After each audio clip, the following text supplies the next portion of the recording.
नमस्कार, मैं हूं बॉबी और आप देख रहे हैं पब्लिक इंजन। टीवी एंकर और आज तक के कंसल्टिंग एडिटर सुधीर चौधरी एक बार फिर से सुर्खियों में हैं। सुधीर चौधरी को लेकर के जो खबर चल रही है वो ये कि वो आज तक को छोड़कर दूरदर्शन में शामिल हो सकते हैं। दरअसल दूरदर्शन एक सरकारी न्यूज चैनल है और इसकी टीआरपी उतनी खास नहीं है जितनी कि प्राइवेट न्यूज चैनल्स की होती है। लिहाजा सरकार सुधीर चौधरी को दूरदर्शन में एक बड़ी जिम्मेदारी देकर इसकी लोकप्रियता को बढ़ाना चाहती है। साथ ही दूरदर्शन में सरकार कई बड़े बदलाव करना चाह रही है। इसको लेकर के जो खबरें हैं उसके मुताबिक सुधीर चौधरी को सरकार यहां 15 करोड़ का सालाना पैकेज देगी। इस खबर के बाद से सुधीर चौधरी लगातार ट्रेंड हो रहे हैं। सुधीर चौधरी के बारे में लोग जानना चाहते हैं। आज के इस वीडियो में हम सुधीर चौधरी के बारे में आपको बताएंगे। आखिर सुधीर चौधरी कौन है, कब से उन्होंने पत्रकारिता की शुरुआत की, क्यों विवादों में रहे और किस तरह की पत्रकारिता के लिए लोग सुधीर चौधरी को जानते हैं। पत्रकारिता जगत में सुधीर चौधरी एक जाना पहचाना नाम है। भारतीय पत्रकार और एक प्रसिद्ध टीवी फेस हैं जो वर्तमान में हिंदी समाचार चैनल आज तक में काम कर रहे हैं। सुधीर चौधरी से पहले जी न्यूज और जी बिजनेस जैसे बड़े चैनल्स में भी काम कर चुके हैं। उन्होंने जी न्यूज पर लोकप्रिय prime time show daily news and analysis यानी कि जिसे लोग डीएनए कहते थे उसे भी होस्ट किया था।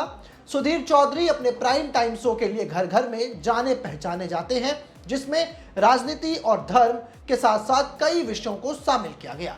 इससे पहले 2015 में सुधीर चौधरी को उन आरोपों के बाद एक्स श्रेणी की सुरक्षा मिली थी जिसमें आरोप लगाया गया था कि किसी ने उन्हें जान से मारने की धमकी दी थी। सुधीर चौधरी टेलीविजन समाचार उद्योग के क्षेत्र में एक प्रमुख नाम है। उनकी शिक्षा प्रमुख विश्वविद्यालयों और कॉलेजों से हुई है जिससे उन्हें सफलता के मार्ग पर आगे बढ़ाने में काफी मदद मिली। सुधीर चौधरी ने दिल्ली यूनिवर्सिटी के आत्माराम सनातन धर्म कॉलेज से स्नातक तक की उपाधि प्राप्त की और मास कम्युनिकेशन में उनकी उच्च शिक्षा भारतीय जनसंचार संस्थान में हुई। सुधीर चौधरी बड़े टेलीविजन पत्रकारों के पहले पीढ़ी से ताल्लुक रखते हैं क्योंकि वो लाइव टेलीविजन रिपोर्टिंग और 24 हॉर्स के समाचार टेलीविजन में पहले से थे। सुधीर चौधरी को 2001 में भारतीय संसद पर हमले के बाद इस्लामाबाद में वाजपेयी मुशर्रफ भारत पाक बैठक को कवर करने वाली टीम में शामिल किया गया था। अब बात करते हैं सुधीर चौधरी के कैरियर की। ईयर 1993 में सुधीर चौधरी ने जी न्यूज के एक पत्रकार के रूप में अपने पत्रकारिता कैरियर की शुरुआत की।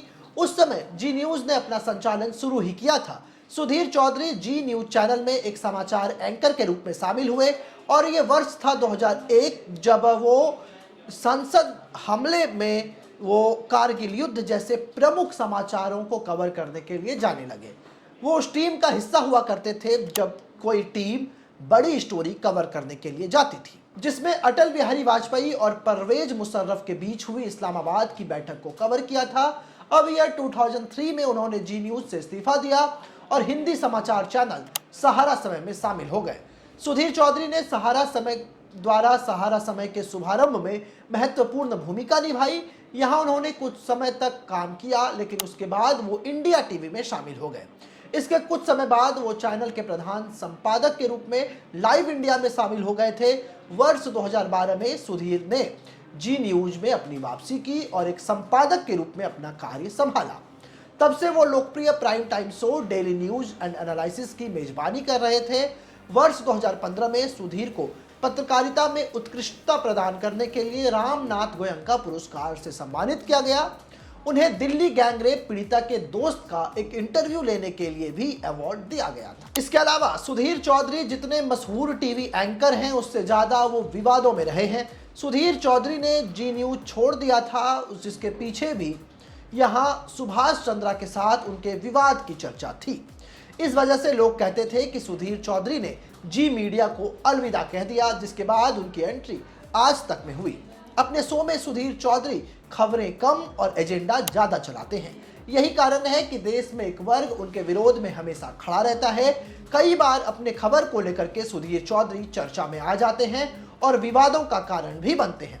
2000 के नोट में चिप वाली गैंग में सुधीर चौधरी का भी नाम था। इसके अलावा धार्मिक, न्याय और सांप्रदायिक मुद्दों पर सुधीर चौधरी के निशाने पर हमेशा एक ही पक्ष रहता है। वहीं कई उनके इंटरव्यूज भी वायरल हुए जिसके बाद सुधीर चौधरी को लोगों की ट्रोलिंग का शिकार भी होना पड़ा। इसके अलावा अब जान लेते हैं कि सुधीर चौधरी किन किन विवादों से उनका नाता जुड़ चुका है। इसमें सबसे पहला विवाद आता है इस्लामोफोबिया के आरोप। सुधीर चौधरी पर मुसलमानों पर भारत के कोविड-19 युद्ध में बाधा डालने के खुलेआम आरोप लगाने के बाद मई 2020 में केरल पुलिस ने सुधीर चौधरी के खिलाफ डीएनए के 11 मार्च के प्रसारण के ऊपर प्राथमिकी दर्ज की थी, जिसमें उन्होंने जिहाद के उन प्रकारों की चर्चा की जिनकी इस्लामोफोबिक के रूप में आलोचना की गई। सुधीर चौधरी के रिसर्च टीम के ऊपर भी कई बार सवाल खड़े होते हैं, क्योंकि कई बार सुधीर चौधरी ऐसे आंकड़े अपने न्यूज चैनल्स पर बोल जाते हैं जिसकी जमीनी हकीकत कुछ होती ही नहीं है। लिहाजा बाद में सुधीर चौधरी ये ठीकरा अपने रिसर्च टीम के ऊपर फोड़ देते हैं। 28 नवंबर 2012 को स्टील टाइकून और कांग्रेस सांसद नवीन जिंदल द्वारा किए गए स्टिंग ऑपरेशन के सिलसिले में जी न्यूज के तत्कालीन एंकर सुधीर चौधरी को नई दिल्ली में गिरफ्तार किया गया था। नवीन जिंदल ने जबरन सुधीर चौधरी पर वसूली का आरोप लगाया था। जी न्यूज के तत्कालीन प्रमुख और सुधीर चौधरी जी बिजनेस के प्रमुख समीर अहलूवालिया को दिल्ली पुलिस की अपराध शाखा ने जिंदल की कंपनी की शिकायत पर जबरन वसूली का मामला दर्ज करने के बाद सुधीर चौधरी को गिरफ्तार किया था। नवीन जिंदल ने आरोप लगाया था कि चैनल ने कोयला घोटाले में उन्हें और उनके पूरे ग्रुप को जोड़ने वाली कुछ कहानियों को प्रसारित ना करने के बदले में 100 करोड़ रुपए की जबरन वसूली करने की कोशिश की थी। वहीं 25 अक्टूबर को नवीन जिंदल ने जी टीवी के अधिकारियों के साथ बैठक की एक वीडियो की रिकॉर्डिंग जारी की थी और दावा किया गया था कि यह सबूत है कि उनसे ऐसे पैसे ऐंठने की कोशिश की जा रही थी। उन्होंने कहा कि समाचार चैनल ने उनकी कंपनी के अधिकारियों से कहा कि अगर वो 100 करोड़ रुपए खर्च नहीं करते तो उन्हें 100 करोड़ रुपए का जुर्माना देना होगा। विज्ञापन पर 100 करोड़ खर्च करने के बाद चैनल ने उनकी फर्म को कोयला क्षेत्र में आवंटन पर नकारात्मक खबरें चला दी। हालांकि इस विवाद के बाद सुधीर चौधरी की खूब किरकिरी हुई। इस मामले को लेकर आज भी सुधीर चौधरी को लोग ट्रोल करते रहते हैं। सुधीर चौधरी ने तृणमूल सांसद महुआ मोइत्रा पर ट्रूमैन लॉन्गमैन के भाषण की चोरी का भी आरोप लगाया था और इसके बाद उन्होंने कहा कि जबकि लॉन्गमैन और महुआ मोइत्रा दोनों ने बाद में भाषण की चोरी से इनकार कर दिया था। बाद में महुआ मोइत्रा ने सुधीर चौधरी के खिलाफ आपराधिक मानहानि का मुकदमा दायर किया, जिसके बाद अपने दैनिक प्राइम टाइम शो में सुधीर चौधरी ने स्वीकार किया कि महुआ मोइत्रा के भाषण का केवल एक हिस्सा प्रसारित किया गया था और उन्होंने खेद व्यक्त किया। इसके बाद सुधीर चौधरी ने सीआरपीसी की धारा 340 के तहत एक आवेदन दायर करके महुआ मोइत्रा के खिलाफ उनके झूठे आपराधिक मानहानि मामले और अदालत के साथ धोखाधड़ी करने के लिए आपराधिक कार्रवाई शुरू करने के लिए अदालत का दरवाजा खटखटाया। ये मामला फिलहाल कोर्ट में लंबित है। 2000 के नोट में चिप की भी अफवाह वाली बात आई थी। सुधीर चौधरी की गिनती राष्ट्रवादी पत्रकारों में होती है जो आए दिन पाकिस्तान और आतंकियों से मोर्चा लेता रहता है। उनकी हिफाजत के लिए वायु श्रेणी की सुरक्षा भी इन्हें मुहैया कराई गई है। उनका अति उत्साह बार बार उन्हें विवादों में ला देता है। इस काम में उनका कार्यक्रम डीएनए खासा मशहूर जो हो चुका था। 2000 रुपए के नोटों में ऐसी चिप लगने की बात जिससे उसे सैटेलाइट के जरिए ट्रैक किया जा सकता है, इस अफवाह के फैलाने में सुधीर चौधरी की जो भूमिका थी वो काफी ज्यादा थी। सच्चाई यह है कि इस नोट में ऐसी कोई चिप नहीं है जिससे किरणें फूटेंगी और 120 गहरों में छिपे होने के बावजूद नोटों को ट्रैक कर लिया जाएगा। लिहाजा सुधीर चौधरी ने अपने शो में सिर्फ और सिर्फ झूठ कहा था। वहीं अब बात कर लेते हैं सुधीर चौधरी की लोकप्रियता की। Sudhir Chaudhary social media site पर नजर अगर डालें तो सुधीर चौधरी यहां काफी ज्यादा पॉपुलर हैं। एक्स पर उनके 7.9 मिलियन फॉलोअर्स हैं। इंस्टाग्राम पर सुधीर चौधरी के 1.5 मिलियन से अधिक फॉलोवर हैं। वहीं फेसबुक की बात करें तो फेसबुक पर भी सुधीर चौधरी अच्छे खासे लोकप्रिय हैं। यहां इन्हें 3.2 मिलियन लोग फॉलो करते हैं। इसके अलावा बीजेपी से उनका रिश्ता काफी अच्छा है। सुधीर चौधरी प्रधानमंत्री नरेंद्र मोदी और भाजपा नेताओं की नजदीकी की वजह से जाने पहचाने जाते थे।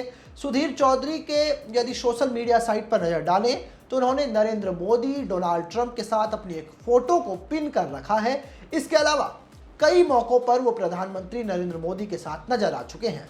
वहीं सुधीर चौधरी विदेश में भी रिपोर्टिंग करने के लिए जाते हैं। प्रधानमंत्री के कई दौरों को उन्होंने कवर किया है, जहां उन्होंने कई राष्ट्रीय अध्यक्षों से मुलाकात भी की है। इसके बाद सवाल आता है कि आखिर सुधीर चौधरी का नेटवर्थ कितना है, कितने अमीर हैं सुधीर चौधरी।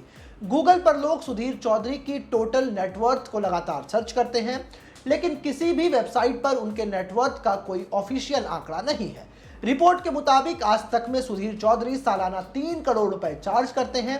3 साल पहले की एक रिपोर्ट बताती है कि उनकी संपत्ति $3 मिलियन है, यानी कि तकरीबन 22 करोड़ रुपए। सुधीर चौधरी भारत के कई शहरों में जमीन और फ्लैट्स के मालिक हैं।